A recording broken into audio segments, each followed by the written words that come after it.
Bismillah Bismillah ar-Rahman ar-Rahim. Alhamdulillah Rabbil Alameen. Ashhadu an la ilaha illallah wa ashhadu anna Muhammadan abduhu wa rasuluh. I seek refuge in Allah from the rejected enemy, Shaitan. In Allah's name, the most merciful benefactor, the most merciful redeemer. All praise is due to Allah, the Lord of all system of knowledge, the sustainer, preserver. I bear witness that there is no deity except Allah alone, and Muhammad, to whom the Quran was revealed 1400 years ago, is his servant, his messenger to mankind.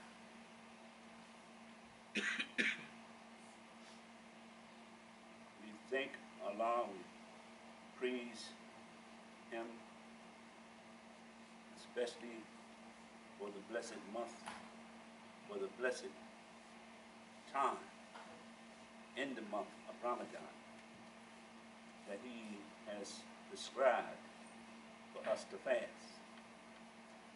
And for the entire month. And the reason for us fasting during the month of Ramadan and recognizing it is because that is the month that the Quran was sent down. Al-Quran Kareem, the most noble book, the book by which humanity will be guided to all eternity.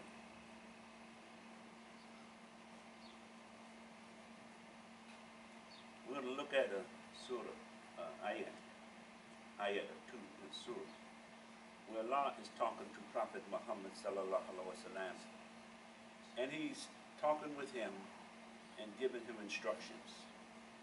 Many times in the Quran you read the word of Allah either directly or indirectly.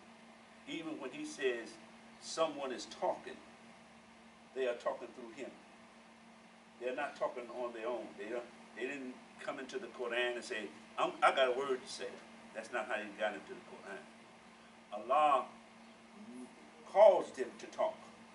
Allah caused them to talk and talk about what He wanted us to know.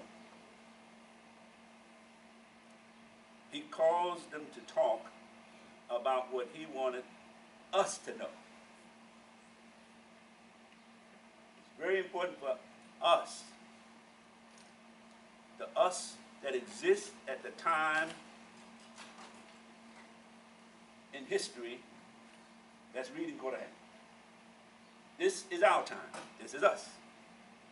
1,000 years from now, there'll be another us, a different us. But it would be for them too. 100 years ago was another us. But this is our time. This right now is our time. Allah has an ayat in Quran. The Quran said, "Wal asqina lasana lafikus ala ladina amanu wa amalu salihati wa tawasaw bil haqqi wa tawasaw bis sabr." By time, the token of time. Not just time, but the importance of time. How important is time to you? Is time so little to you that you would waste it? What do you do with your time that Allah has given us? When we look at what we are doing with our time, we're probably going to be so amazed on how much time we wasted. I was talking with a brother, we was talking with several of us, about how he woke up from the life he was living. He was in such turmoil. But he thought it was a good life, thought it was a right life, because he was induced into it through getting high, having a good time, those things. He spent that time in a state which he could not even measure time anymore. Could not even measure time. I know what I'm talking about because at one time I spent time getting high. Maybe not on the heroin, the cocaine, but the marijuana, the alcohol. And in that period of being high, you lose time. And it was one of the things that happened to me that Allah blessed for me to happen to me that caused me to get away from getting high. Some friends and I were getting high in a car, about 5 or 6 of us, smoking reefer. This is before I became Muslim. But I guess it doesn't make any difference, does it? But it just happened to be that way. But the fact of the matter is, we was talking, all having a conversation, getting what they call deep. And we was high, and then suddenly I got so deep, I didn't know where I was. I didn't know where I was in the conversation. I got back in the conversation almost 20 minutes later. Lost all that time. I said, that's it. When I got out the car, I never got high again. Because I just could not see myself losing that kind of time just by getting high. So Allah tells us He gives us time. Well, us. He gives us time. To what? To grow, to benefit ourselves, to benefit our families, to live in this time, in this existence, getting the best out of this existence, getting the most from this paradise that we're in, this dunya that we're part of, getting the most out of it, and preparing ourselves for something greater. Because Allah says this is not just all to this. He says you will benefit from something greater than this by simply partaking in this in the way I instruct you to. So, He instructed Muhammad sallallahu alaihi wasallam. He instructed him. He says in ayat 166 in the 6th surah, He says, say, verily my Lord hath guided me to a way that is straight. Qiyamah is the word for straight here. Qiyamah. The way that is straight. A religion on the path of Ibrahim, the truth and faith. That whole phrase, Ibrahim, the truth and faith, is Hadi. He did not join God with God. He didn't participate in shirk, in other words. Now, when we look at this ayah,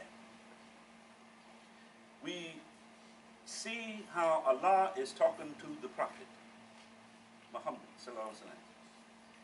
It was just 2 or 3 ayats in advance of this where the conversation was going about what other people, what the believers, disbelievers had, how they felt about religion and how they felt about deen, how they felt about what they can do and not do.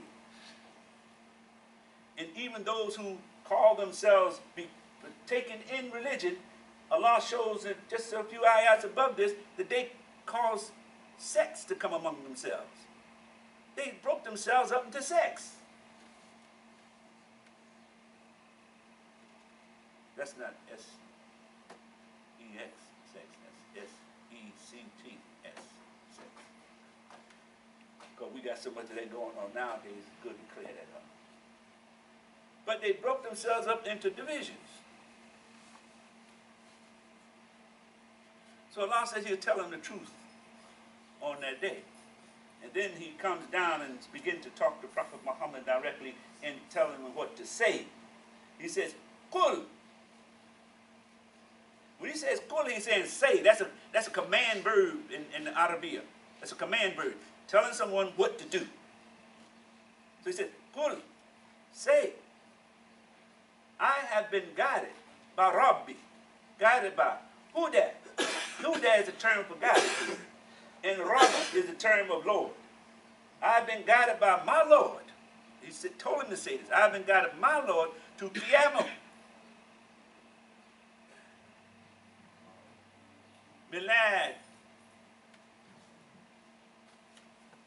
The milati of Ibrahim. The milati. To a way that is straight. See, Qiyam here is like when you go into the Qiyam position, meaning upright, standing up. He's saying, say this, that I'm standing up because my Lord guided me this way. I'm standing erect because my Lord showed me this. And he showed me that this is the way, milati of Ibrahim. And then he calls it the Dina. When he used the term Dina, he said Dina Sarati Mustaqim. This is the straight way. Straight way. See, we say it in our when we say in Fatiha. But Allah instructed Muhammad to say that he guided him to a straight way. The way of Ibrahim. Ibrahim. The upright, the Hadi. He didn't establish other gods with Allah. Now when you read this, some things should come to mind. How did Ibrahim get that? How did Ibrahim, Allah says he's telling Muhammad sallallahu alaihi wasallam to follow, I've guided you to a straight way, a way that established straight by Ibrahim.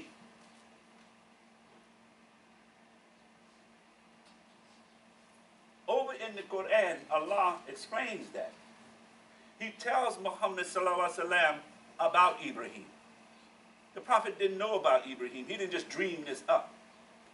He didn't read the big books and say, this is Ibrahim. No.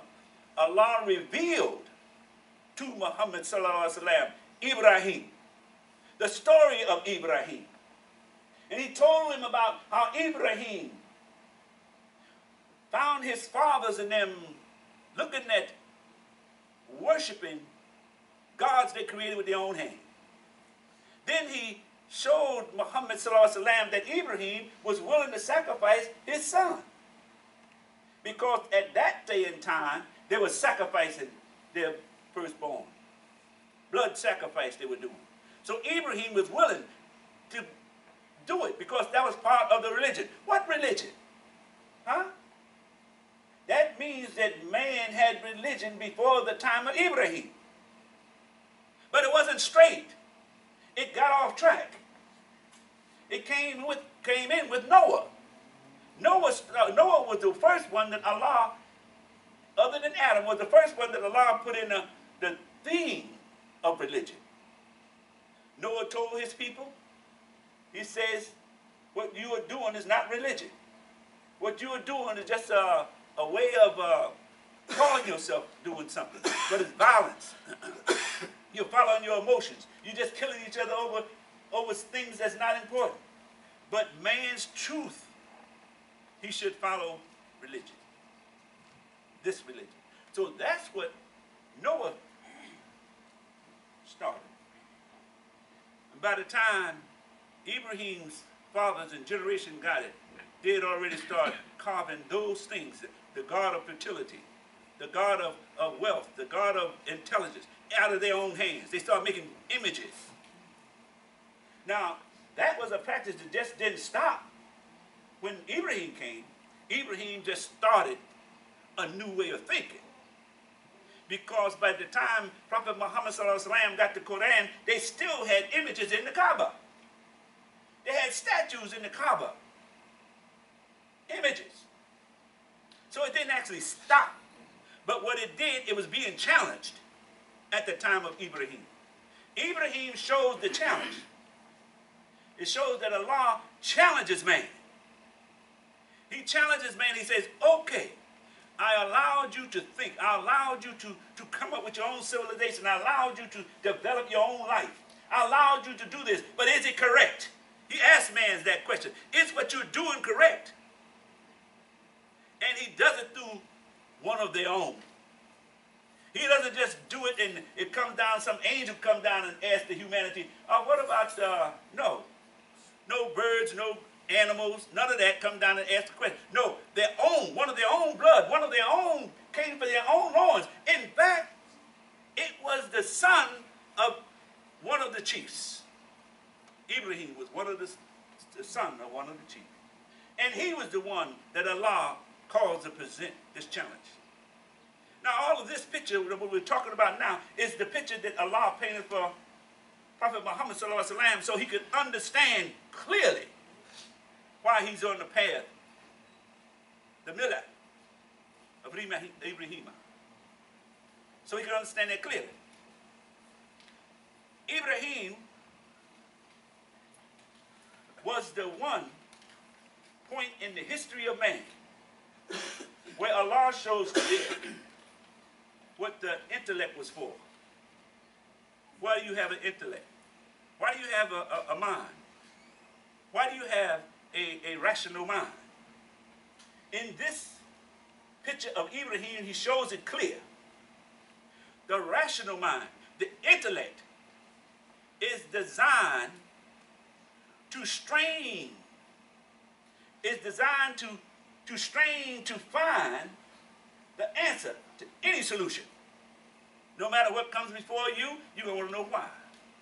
No matter what you see, you're going to say, what is this? No matter what it is that presents itself to your mind, presents itself to your eyes, presents itself to your smell, presents itself to your five senses, presents itself to the way you hear. Whatever it is, your intellect goes to work on it. Because Allah designed the intellect to strain until it finds the answer to what is happening in your environment. That's the purpose of the intellect. And he uses this picture to show that not only did man use his intellect to advance himself, but he used his intellect to find his way to Allah. You see? Man didn't just come up on Allah by just stumbling in his drunkenness. Allah didn't want that picture. Man didn't come up on Allah just walking down the road one day and poof, a puff of smoke come up. Allah didn't want that picture. He showed how man came in contact with him through his intellect. He showed that man came in contact with him through his intellect. And the first thing the intellect did was say, la, to that which existed that was not from Allah. This is why Ibrahim told his father, no, no, father, no. What you are doing is not religion. What you are doing is not worshiping the true God. This is why he told him that. Because the first thing his intellect told him and showed him, I looked at what you're doing. You carved it with your own hands. You're doing this yourself. I'm looking at you. That can't be God. See what his intellect was saying? How his intellect was leading him? That's in his nature. And then, you know the story about how Ibrahim, when they went off, and Ibrahim took the mallet and broke up all of the images, except one, and put the mallet in that one's hand. And when the people came back, when his father came, what happened? Ibrahim said, ask the one with the mallet. You see, because Ibrahim knew that they would start to see some reality once he told them the truth. What else in the story that Allah was showing Prophet Muhammad ﷺ? What else? He was showing that not only did Ibrahim deny that which was existing, calling himself a religion, that he says, la, and he did it by way of his intellect. He had no books. He had no other books. There was nobody that came up and taught Ibrahim on the side. That he met somebody in a cave or in the top of a tree or somewhere, and they started talking and said, look, Ibrahim, this is the real religion. Didn't happen like that. He thought on the issue. He put his mind to it. He put his intellect to it. He strained. He strained his mind. He continued to strain until he came up with, lie. That is not God what you are doing. He came up with it in his own mind. Because Allah created man that way. Then he set out to say, if this is not God, and I know it's not God, I can tell, I can feel it, I've thought about every part of this. Then what is God? Then who is God? Where is God? He started answering those questions to himself. And he began to search. You know the story. He began to search. He looked at the sun, as powerful as that is, and said, when it said, he said, no, that can't be my God. That means he's using his rational mind. He's saying, looking at it, he said, oh, no, that's not God. His rational mind. He saw the stars, he saw the moon, and all of it, he said, does not meet the standards of my own intellect. My own intellect denies that. My own intellect denies that as being God. Then where is my God? Ibrahim said, the only logic is the God who created me first is the one who I serve. Through his intellect. The one who created me first, the one who created me is the one I serve. You see how beautiful Allah paints that picture in the Quran about how important the intellect is? So he is saying to Prophet Muhammad sallallahu alaihi wasallam, use your intellect. Use your intellect because I created it in you. Use your intellect to combat all of the things that you see coming before you. Use your intellect to verify my existence. Use your intellect. And if you run into a problem with it, you can't come to an answer. And he revealed this in Quran too. You come into an answer, you must use faith. Because you know I exist because you exist. You must move on faith. This is why Allah said in the Surah Al-Baqarah, he said, Baqarah, he says that those who, when the light is snatched away, you remember that part? When the light is snatched away, they stop in their tracks. They don't keep going. But those who have faith keep going. That means that group used their intellect. They was using their rational mind. But they let their rational mind act as though it was God. They let their rational mind be the quintessence of their existence. Like this world, for example. This world has built a world out of the earth and their mind, their rational mind. And many of them serve this world as God. They serve these things that they have created with their own hands, like money, like diamonds, like oil. All that stuff they serve as God, as Allah. And they put it before Allah. So, this is showing us that we can't fall into that trap. Because those people, when they can't figure it out, the next step, they stop.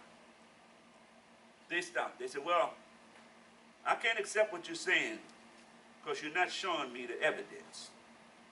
You remember the story in the Quran where the Yahudi or Jews told Musa, we can't accept what you're saying. Show us Allah manifest. You show us Allah manifest, we'll believe it.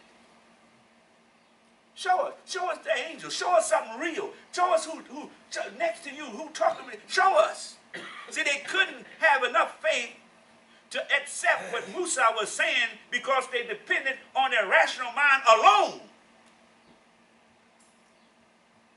And we know that man should not depend on his rational mind alone, although it is what Allah created man in order for man to find the answer to everything in the civilization and everything he needs to know about him.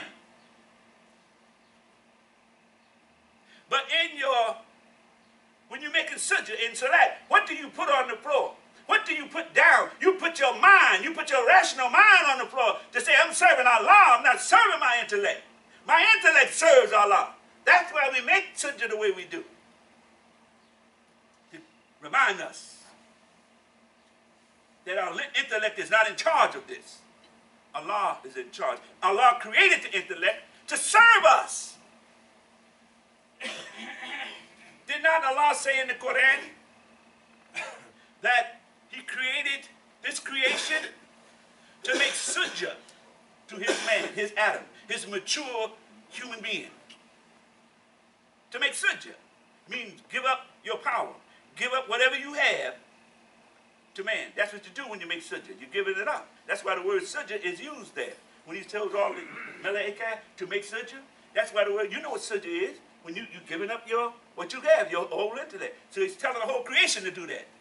He's saying, if my man approach you and he want to see what you're made of, open up. Because I gave him the power to open you up.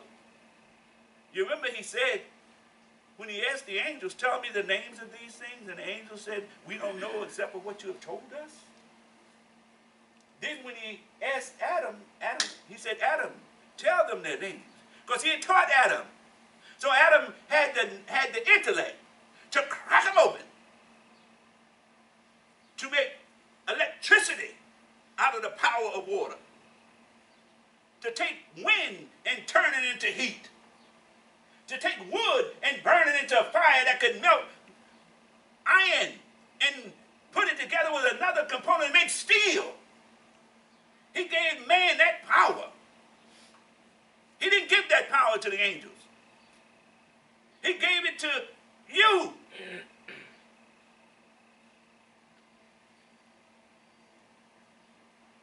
And He was showing Prophet Muhammad sallallahu alaihi wasallam why. He was showing them why. He said, so tell them, say, you have been guided by the one, the Rabb, the one, the nourisher, Rabbi Alameen, the nourisher of all the worlds, all systems of knowledge. Wherever you see knowledge, if it's the ants, if it's the moths, you see, whatever it is, they got a knowledge, got a society going. It was Allah who allowed it to happen and guided them. So He said, tell them. Then He says, over in conclusion of that ayah, that thought,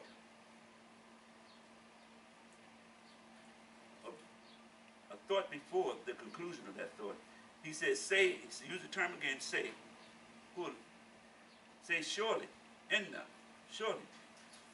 He's telling me what to say now. Say surely, my life, my service of sacrifice, my charity, my prayers are all for Allah, all for you. In other words, He said, tell them, Muhammad, that I guided you to the right way. Tell them, Muhammad, to give up everything with me in front. See, if we understand that clearly, that simply say, don't put anything you have before Allah. Put Allah first, and He will bless whatever you do. And you won't have to worry about no repercussion. So He said, tell them that. Then He says,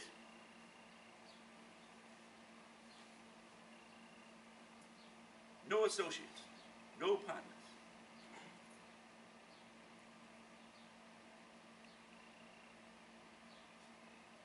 Shahid. No God's equal, no God's sub-equal. You know how you have partnerships, then you have little partners in that partnership. You have a person who has a big share in the company, a person who has a little share in the company. That's none when it comes down to Allah. There are no shareholders. He doesn't need any shareholders. It is just Him who created everything you see, who created every blood vessel in your body, who created every thought that He allows you to think, who created all that the air that you breathe. He created all of these things. And none of them did He depend on in order for it to exist. Not one thing did Allah depend on so it would exist. He caused it all to exist. So he says again, I have no partners. Tell them I have no partners. So they won't get mixed up. So they won't get mixed up because they're going to get wealth one day. They're going to have wealth and they're going to think, oh, I'm doing this. My mind has produced all of this. I did it on my own. So they won't get mixed up. No, your mind is not a partner with Allah. Your intellect is not a partner with Allah. Allah created your intellect to do that, but not be his partner. He has no partners. He has no associate. Then he says,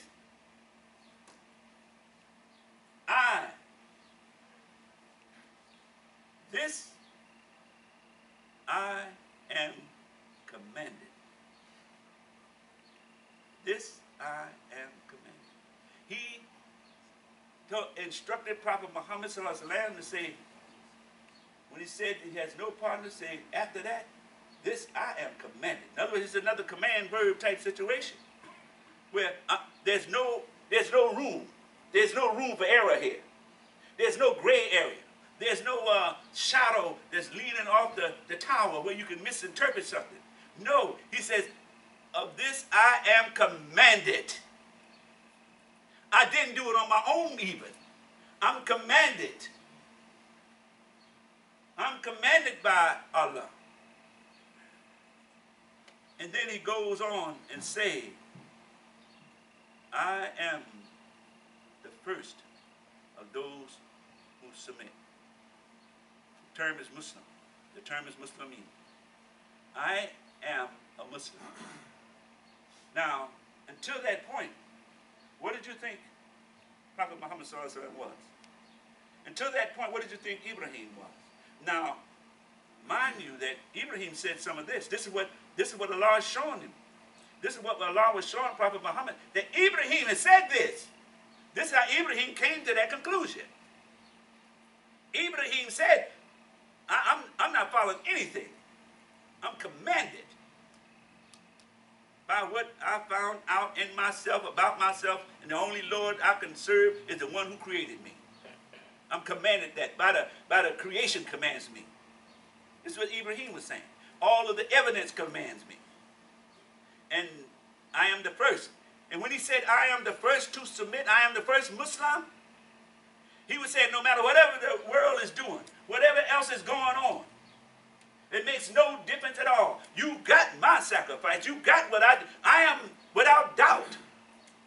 I am without doubt a Muslim. Submitting my will totally to you. Without doubt. No in between. I'm not waiting for someone to come and tell me or help me. Without doubt, I am Muslim. That's what I am first. First, Muslim. And if we first be Muslim, everything else falls suit. So we want to take a short pause.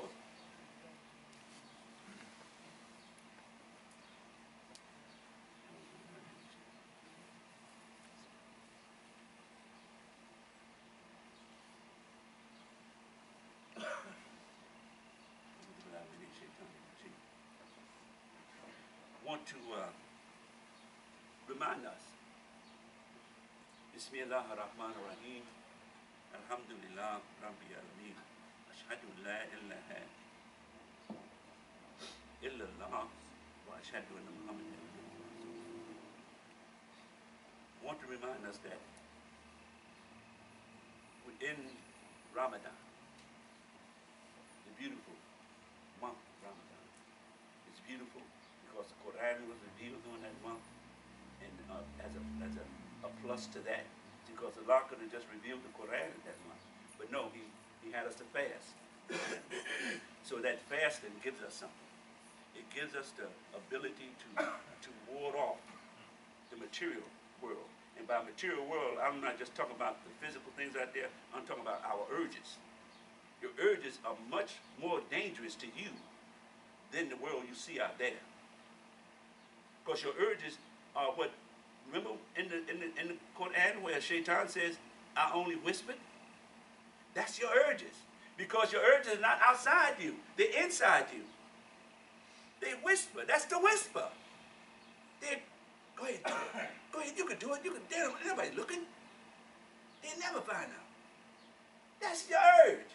Lead you on. It's whispering. See, ain't no something running around with a long tail of your horns whispering in your ear. That's your own urges. Urges. If you can reject the urges that whisper to you that are against what Allah has in this Quran, you're safe. You're safe. And Allah gives us the fasting to help us become resistant to the urges. Resistant to the urges. So we can resist the urges that's within us. Each of us. This is the time you can win. Allah says you can win now. He says, I showed you my mercy the first 10 days, and now we are moving into the second 10, and He showed you a forgiveness of all that you did before. In the next 10 days, now all your sights should be on now is winning. Your sights should be on the next 10 days, which means you'll be a winner. Because that's the time that you're being released. You're being released from all of the other things that held you down. Your urges was holding you back because you couldn't control them. You ever seen people with a gambling problem? Well, it might not be you, though, but you've seen people with a gambling problem? It's bad. They can't exist without spending their money on gambling. And many of them lose their homes, they lose their families, they lose all of those things. You ever seen a person who can't give up smoking cigarettes?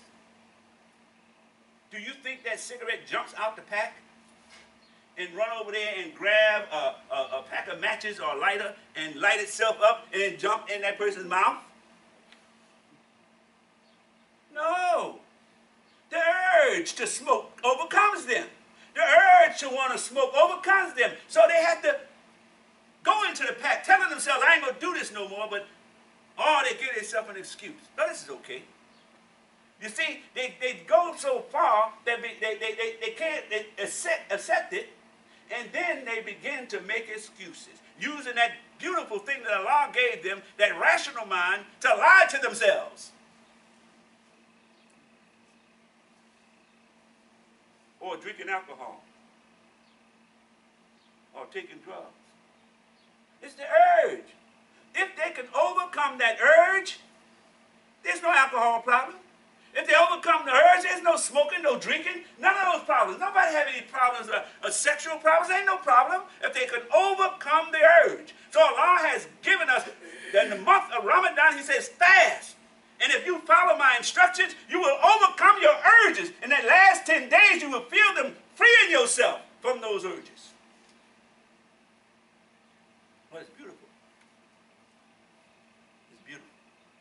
So we just thank Allah much for revealing Quran to us, for giving us Prophet Muhammad sallallahu alaihi wasallam, His messenger, giving us our prophet as His messenger to us in the blessed month of Ramadan.